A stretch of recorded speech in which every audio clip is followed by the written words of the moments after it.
Hi guys, are you ready for this one? It's relationships. It's again one of those 7 areas of your life that we're rating between 0 and 10.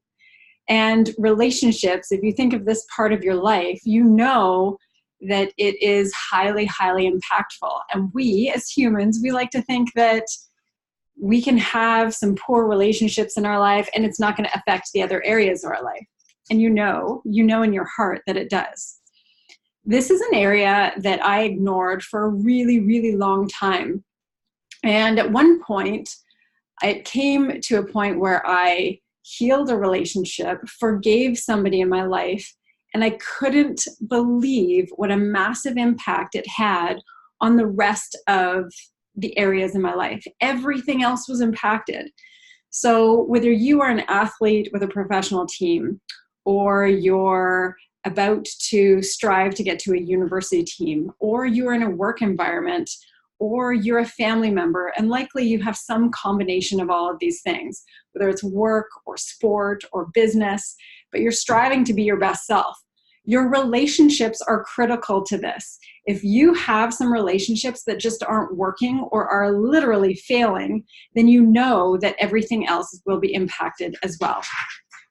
So what we want to point to in this is not only, again, like the other 2 areas when we looked at the physical body, we looked at emotions and meaning, but we want to make sure we know where we are right now.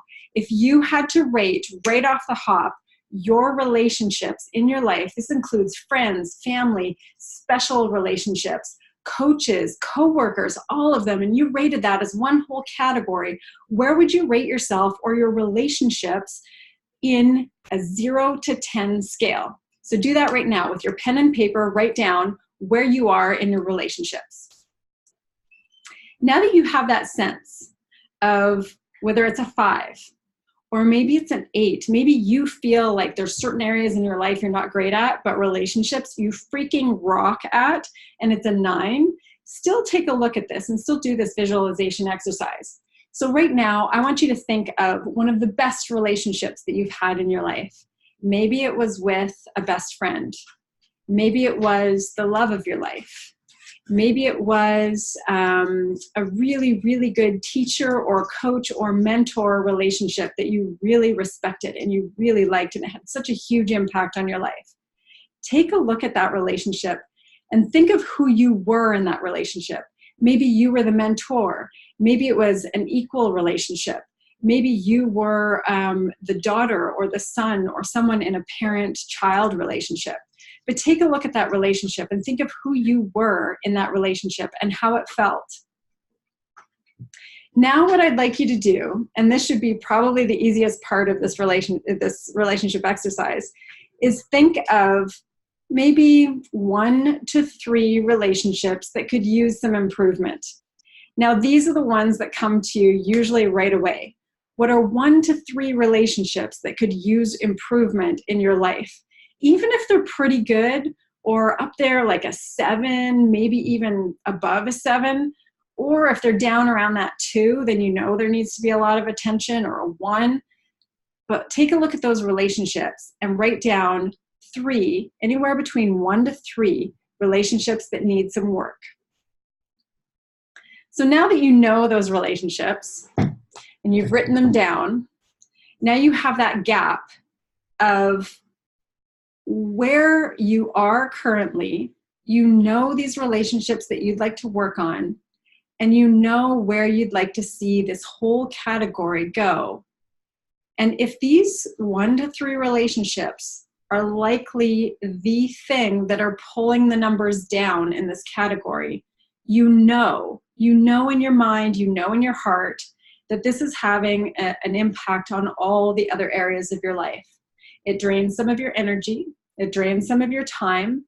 You know that you waste time thinking about maybe replaying a conversation or thinking about things you don't like about that relationship or thinking about why they won't do this thing better. Now I want you to take a look at that in a different light. Who can you be in the relationship that's the best version of yourself? And the fuel you're going to use for this is remembering who you were in some of those best relationships in your life. If you think of that example you thought of earlier, maybe it was a relationship with a best friend, and you were fun and you were funny and you were interactive and you always wanted to think of a way to contribute to the relationship. Think of who you need to be in these 1 to 3 relationships that aren't working for you right now.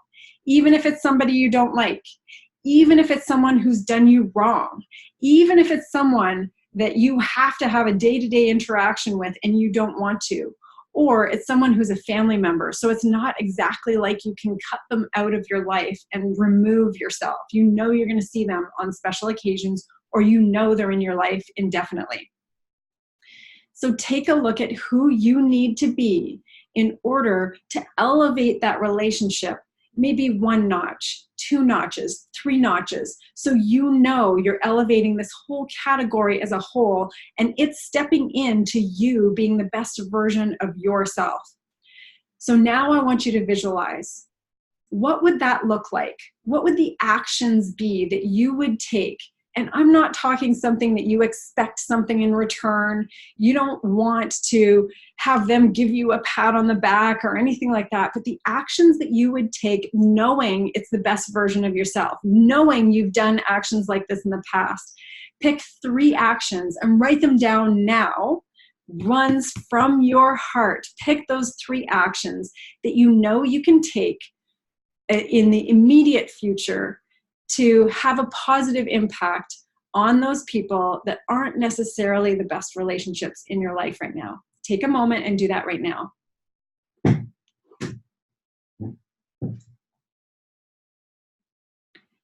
Now, once you've written down those 3 actions, maybe it's just a compliment.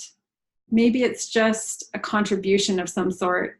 Maybe it's a gesture, a peace offering if you've had an argument with someone.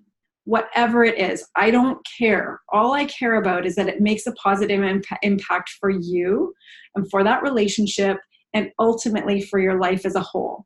So once you've written down those 3 actions, I want you to anchor this in.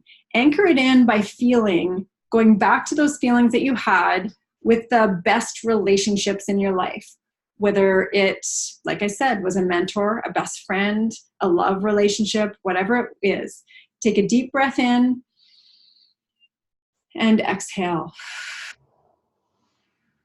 Think about how it feels to be that person who's an amazing contributor in relationships.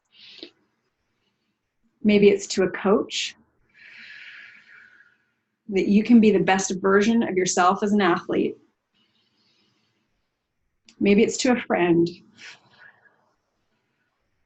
that you can be the best version of yourself as a friend, and you're a real contributor. You're someone who cares. You're someone who listens. You're someone who is there for them when they need it and otherwise. Maybe it's a partner and a significant other in that sort of relationship. For him or her, you can be that best version of yourself, the one that they were really, really drawn to in the very beginning. That funny, that edgy, that smart and witty and caring and loving and nurturing, all of those things. Whatever it is for you, that best version of you.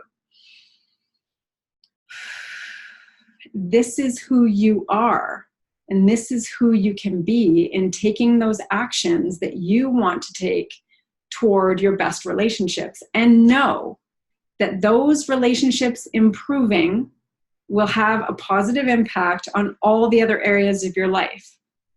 It will improve how you are in your workplace, who you are in your family, how you are on the field or on the court or on the rink. It will improve everything else about your life. I promise you, if your relationships suck, so do a bunch of other things in your life too. So this is an area that I know will make a huge impact for you. Take action, take those 3 actions, start to do them now, and reap the benefits of having improved relationships with other people that really matter. Enjoy.